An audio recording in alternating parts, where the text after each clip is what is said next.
Polo Takihi. Jackson, how are you? Hey, Rita. Oh, okay. But it wasn't Still fermented. sharp. Yeah, wasn't it? It's just the last class. Oh, whakaalokatu makau, mawhala. E aho nei, e aho whe whakaako aki, e Make Niue. Wahenga Make Niue, we're just at our first class for our language. Starting the day off with pineapple pie and coffee ice cream. Oh, ice cream is in the harissa. And then yeah, see pineapple pie and ice cream, coffee. Another one. Oh yeah. Here it is. Wow, there you go. Creamy mango is sealed. Oh, lucky. So yeah, ka mata e wahenga aho nei. Ho malahi, koe kupu. Koe wahenga whakapae. He aho nei, ka mata he hawhi rima ke hawhi whiti. Haia, hei tuna ngata te o mai. Oh, Lily! Hi! Hei he whakatopu he hole, the same day Adventist. Hea mawita, kalawatu. Whakalawatu, malona kai. Whakaoe, whakaoe. Oh, Hitchin. Hey, Taki Taki, this family thing. Shout out to people to celebrate. Sorry, whakaoe. Shout out to Hertz. Shout out to Hertz. Shee! Yep, so we got our first class. We got 10 weeks, 10 sessions, online sessions and face-to-face sessions. So everyone's hyped up. Everyone's hyped up for the language, especially after Niue Language Week. We start late because we've been busy. Ooh, wait. Kaike makona. So we're all excited. We're gonna get pumped up, get the session going. We'll do another video after the session, see how it goes. Okay, whakaoe, o nimu ke wangahau niwe tu mau, langa ke wangahau, tulu ke whelewaia.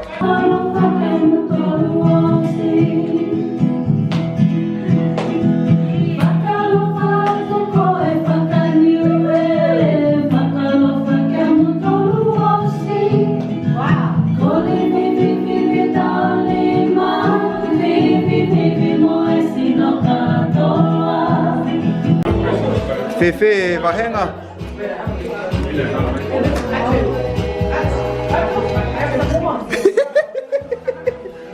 Osi e wahenga, e woma. Fefe wahenga. Homer e wahenga e aho nei. Homer ki so far ni hau. Next wahenga is on Wednesday. Nice. Nice. Whakaoe. Fefe wahenga whakamua. Tō tahe furuala e ono ko whanau hākoe. Ale koe mawhisi whakahanga e whakahau. Ono ki tua whalumongo ka pehe whakamaoki e whakahako kua tōtua te akamonenga ono ki e maunga i e ne te whanau ki whakahau. It's really cool to see them maintain the Niue conversation language. Whakalawatu makau. We're in our next cooking class, our Make Niue class. We're learning here how to make pitako. We've got our tutor, expert Matua Susana, teaching. What are you guys making today? We're making some bread. We're making pitako. Look at this. Kidding me, bro. We're gonna make it into something that you haven't had in your whole entire life. We're gonna make the best pitako. But you have tried it before. I don't even. Yeah, I tried it anyway. I tried it in the Niue festival. I didn't like it. I hate it. I did. I tried it. If you tried to be like my, I didn't eat it. It's so slimy. No, you wait. Wait, already. What?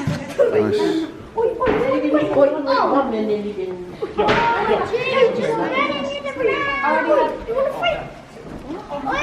Alright, yep, so we're here in another learning class, learning how to make pitako.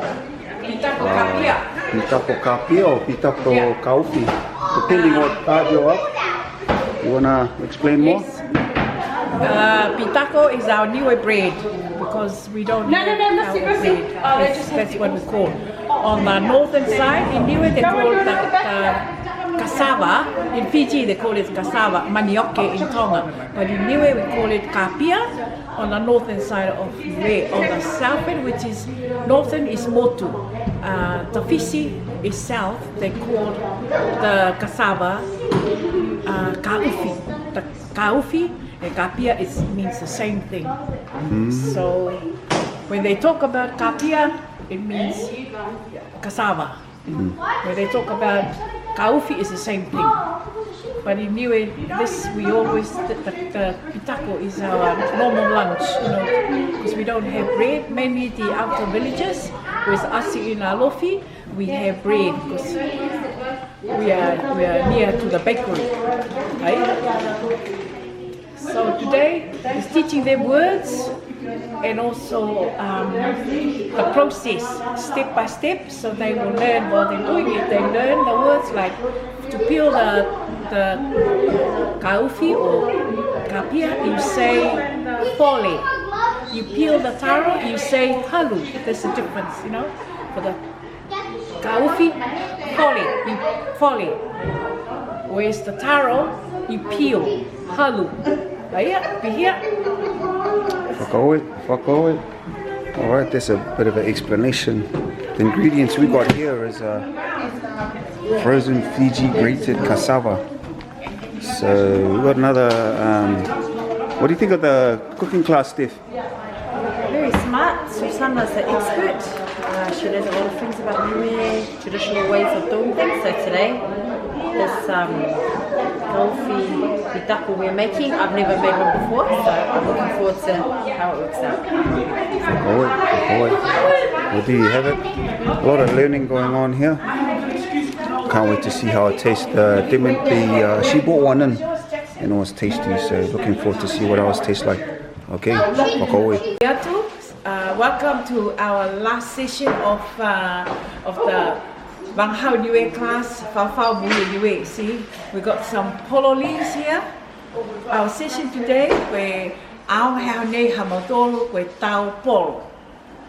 Hai to silver beet, we polo fua hai polo fua. Hai. Si hai e tau mena ka tau ake moa, mo to sisi, mo punu po. Mo mai talo, polo talo. Hai. Ke tau tau pa, si ke whakaako e ka ha whakao ngai tau kupu niue, me whakao ngāna he kupu niue. Tu ngai fusi e polo. Tu ngai, hai. Yep, whakalo whātu, as you can see we're on our last class with Banghao Niue. We got the doing polo of the chicken, the sausages, corned beef, taro, just whatever you can get your hands on. And then tonight I think we're going to have a little graduation. So got some more. Hai. Si koe hae e tau kapia go si te he holo.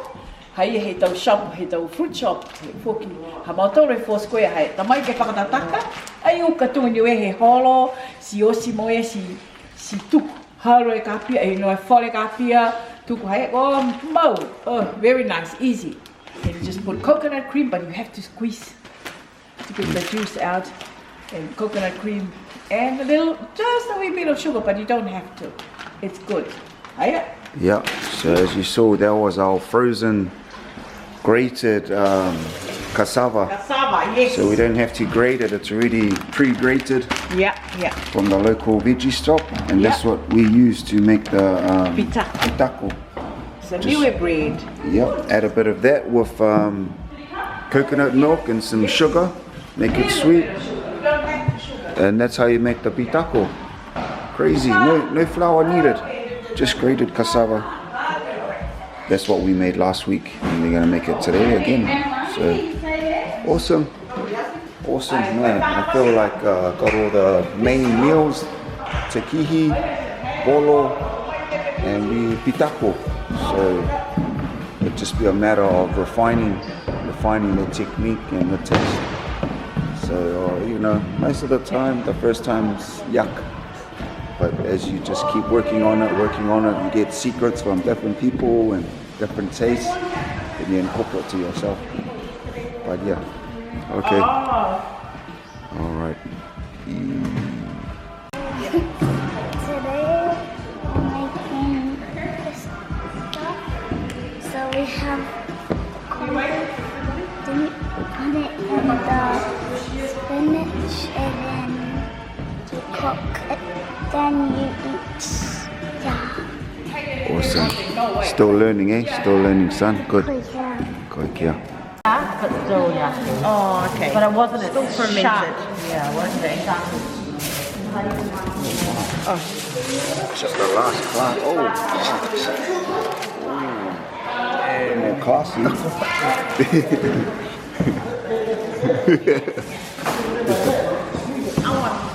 Now we're getting Just go slowly, Jackson. Yeah, now squeeze that. Squeeze it harder. polo. All the way.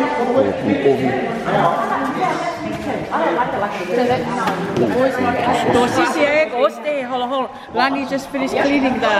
Hey, Lani, come. Lani cleans the sausages and also the silver. Pamea, Lani, the sisi, kamalani, moi silver beet, spinach. What's the pamea, Lani? Pagawai Malani, owe.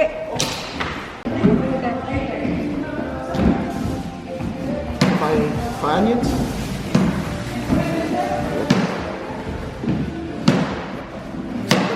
All right, this is the advanced cooking session. No, it's the salmon. A salmon with a little onion kuno, Make Niue salmon. Yummy, yummy. Ngako salmon is ngako hokai with spinach. What's the holo Kelani? Kelani already rinsed the spinach off. It's all ready to go. Hiya. Oh yeah, oh, salmon mo. Salmon with spinach. Onion with ngako. Malilo tele. It's a new word. Malilo tele. Malilo tele. Yes.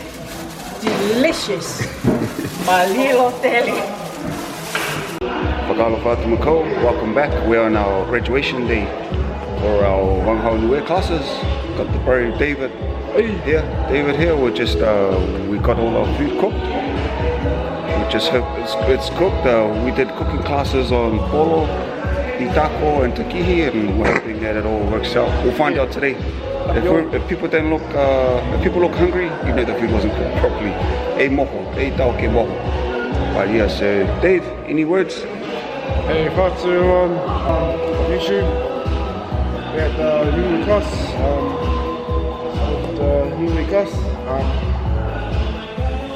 Just with family. And yeah. So everyone had a wonderful day. And shout out to Rex. Shout out to Rex. Yeah, shout out to Rex. Anyway.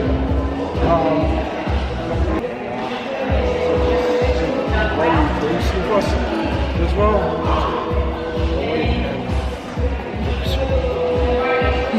Shee! Thank you for going, Dave. So, there's all the dishes. All made by the students. Man, awesome.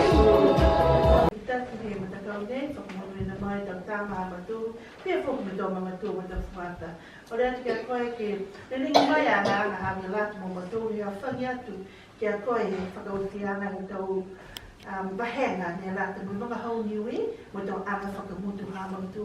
Te kupune ne te kua tukan ki mua hawe mo wa pewhine mautu na hinga haku Yesu Keriso. Amen. It's over here. Niue from this is Niue. Yep. Some Kai chicken. Yep. And over here, I think that's polo tosisi sausages. Polo moa. okay. And that's Taki. Polo moa. That's Takihi. Jackson, how are you? Polo Hey, Rita. I'm great now.